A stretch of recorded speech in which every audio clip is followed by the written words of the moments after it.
आज की इस क्लास में कक्षा 8वीं के सभी विद्यार्थियों के लिए साइंस का सेट भी हम कंप्लीट करेंगे। तो आज मैं आपको साइंस के ऐसे महत्वपूर्ण प्रश्न बताने वाली हूँ, जो आपको एग्ज़ाम में 45 से 50 अंक दिलवाने में मदद करेंगे। पूरे महत्वपूर्ण प्रश्न हैं आपके, तो बिना किसी देरी के शुरू करते हैं पहले प्रश्न को। तो ये आपका पहला प्रश्न बहुविकल्पी प्रश्न है 1 से लेकर 5 तक।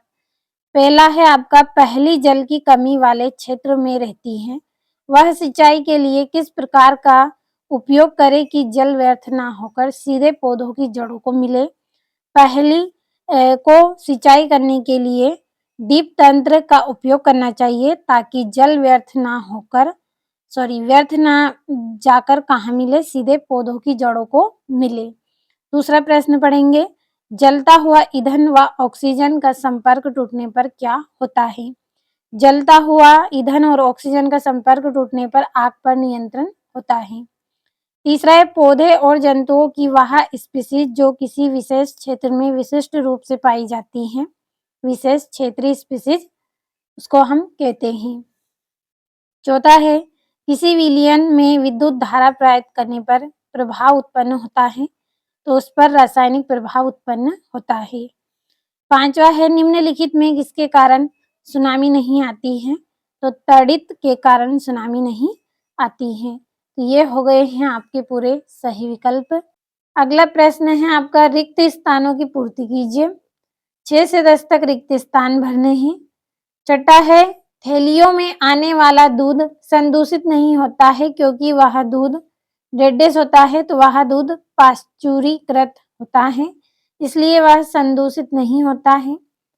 सातवां है कोयला और पेट्रोलियम डेडेस ईंधन के उदाहरण हैं। कोयला और पेट्रोलियम जीवाश्म ईंधन के उदाहरण हैं।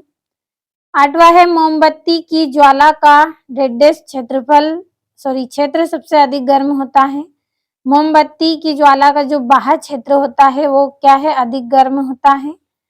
नवा है वे पदार्थ जो विद्युत का संचालन नहीं करते हैं, डेडेस कहलाते हैं, तो विद्युत के कुचालक कहलाते हैं जो विद्युत का संचालन नहीं करते हैं। 10वां है भूकंप की शक्ति के परिमाण को डेडेस पैमाने पर व्यक्त किया जाता है, तो भूकंप की शक्ति के परिमाण को रिक्टर पैमाने पर व्यक्त किया जाता है। तो ये हो गए हैं आपके रिक्त स्थान। और 11वें प्रश्न से आपके यहाँ पे जो प्रश्न हैं इनको हम फुल सॉल्यूशन के साथ कंप्लीट करेंगे पीडीएफ के थ्रू। यहाँ से ये आपका 11वां प्रश्न है, स्क्रीनशॉट के माध्यम से कंप्लीट करना है। वायुमंडलीय नाइट्रोजन का मिट्टी में स्थिरीकरण करने वाले सूक्ष्म जीवों के आपको नाम बताने हैं, तो अच्छे से पढ़ लीजिए और कंप्लीट भी कर लें। 12वां आपका यहाँ से प्रश्न है, कोक क्या है, इसके उपयोग आपको बताने हैं।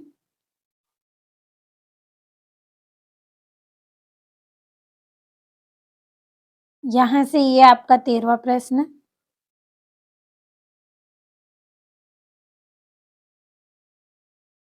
यहाँ से ये आपका 15वां है।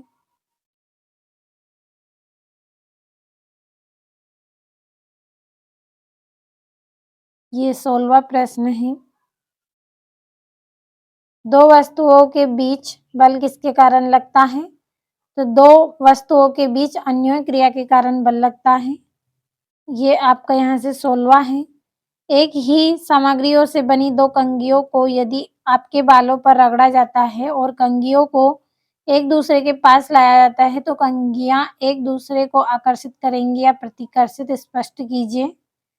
तो ये कंघियां एक दूसरे को प्रतिकर्षित करेंगी, क्यों करेंगी, क्योंकि दोनों कंघियां एक ही पदार्थ से बनी हैं और उन पर सजातीय आवेश उत्पन्न होगा, और हम जानते हैं कि सजातीय आवेश एक दूसरे को प्रतिकर्षित करते हैं। तो अच्छे से कंप्लीट करें।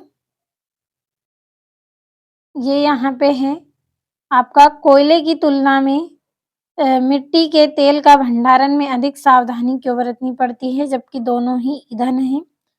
तो मिट्टी के तेल का ज्वलन तापमान कोयले के ज्वलन तापमान से कम होता है, इसलिए यह कोयले की तुलना में अधिक आसानी से आग पकड़ सकता है। अतः कोयले की तुलना में मिट्टी के तेल का भंडारण में अधिक सावधानी की आवश्यकता होती है। कंप्लीट अच्छे से कर लेना है।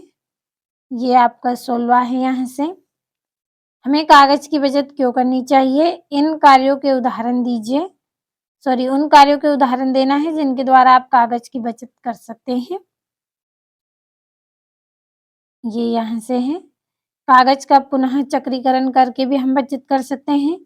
कागज का पुनः उपयोग करके, एक बार उपयोग कर लिया है उसके बाद भी उपयोग करके, और कागज की मितव्ययता से उपयोग करें, और कंप्यूटर का उपयोग करना चाहिए, और कागज की बचत के लिए जन जागरूकता अभियान चलाना चाहिए।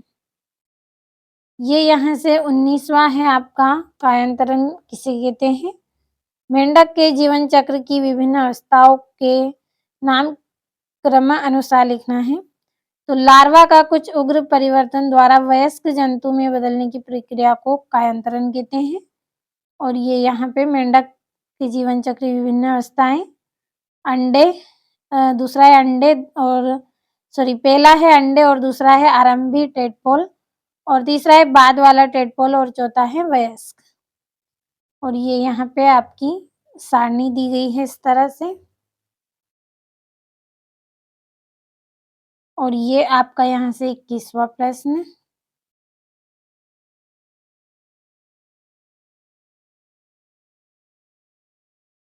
ये आपका यहाँ से 22वां है।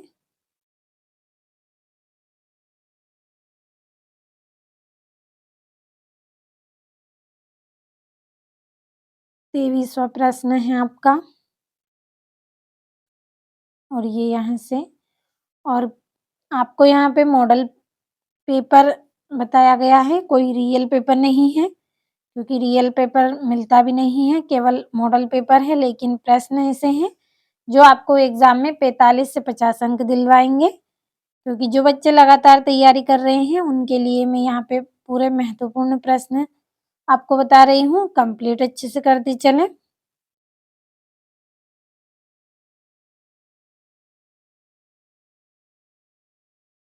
ये आपका यहाँ से 26वां प्रश्न है। और ये यहाँ से कंप्लीट करें।